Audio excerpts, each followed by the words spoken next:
So you're going to come back and play a weekend series at home. Are you excited about that? Yeah, it's really nice to be able to sleep in your own bed and play in front of your own fans. None of the way guys kind of getting in your ear, so it'll be nice. And we're hoping to pick up some Big Ten wins here. So. Are you feeling more comfortable getting slotted into a Saturday role right now? Yeah, I think I'm really settled into that now. I don't have like the pregame jitters. Kind of know exactly what to expect, so that's nice. And hopefully, like Minch has been putting us into positions to win series. So hopefully, I can close some of those out now. So. Is it a big step up to go from a role being a midweek guy to being a Big Ten guy? Do you feel like there's another level you have to go to with your game? It's not easy just to execute the plan, really. It's pretty much the same. Yeah, the competition's a little bit better sometimes, but just keep executing the plan they do in the first place with the midweek games. Then if you translate it over, it usually works out pretty well too. Be able to bear down and have a whole weekend here? Yeah, absolutely. We started on the road first 7 weekends, so definitely excited to get in front of the home crowd and hopefully give them a good show.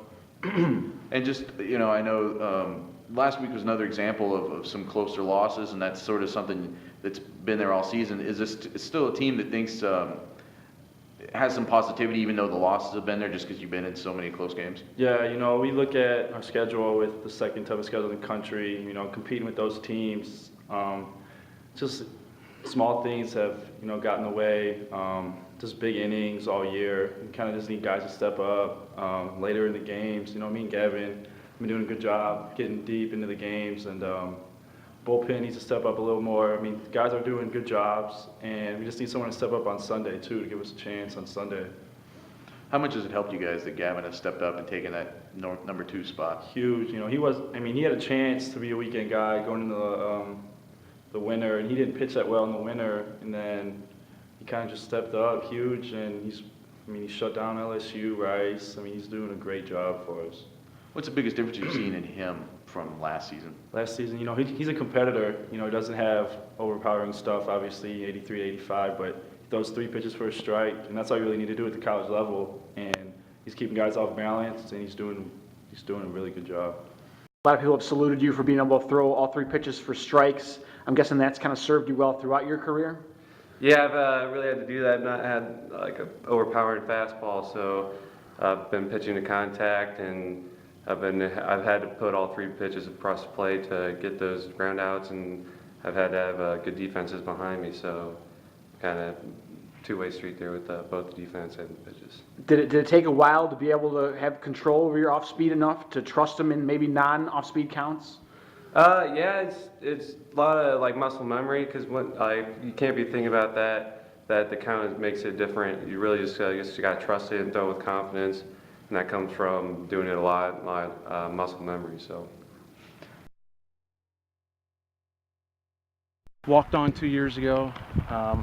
Probably would have made that team, but that team was pretty deep as it was.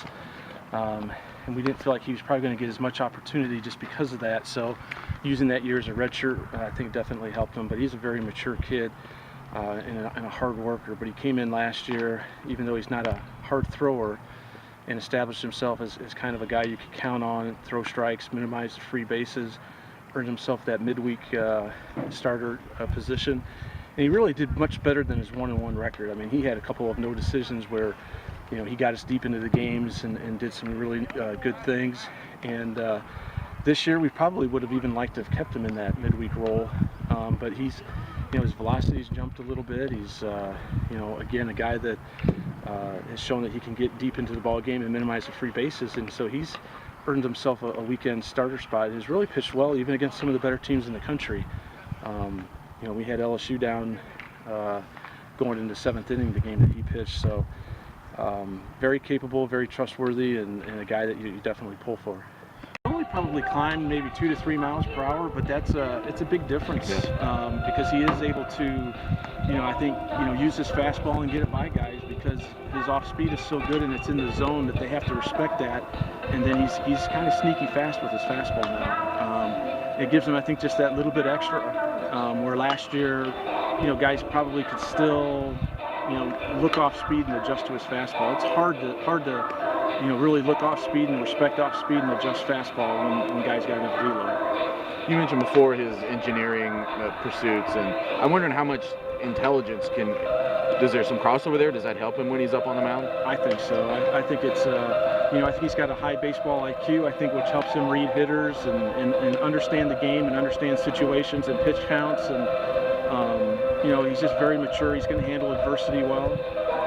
He's going to see things from other people's point of view, which I think helps him to better understand his teammates and coaches. And, I think that's all part of the process, but definite correlation. I mean, it's not going to mean that, his high SAT or ACT test score means he's going to throw 90 miles an hour, but I do think it means, though, that, his grades and everything, he's going to work hard, he's going to pay attention to detail, and, have an understanding maybe a little bit more than, somebody who's, maybe not as smart.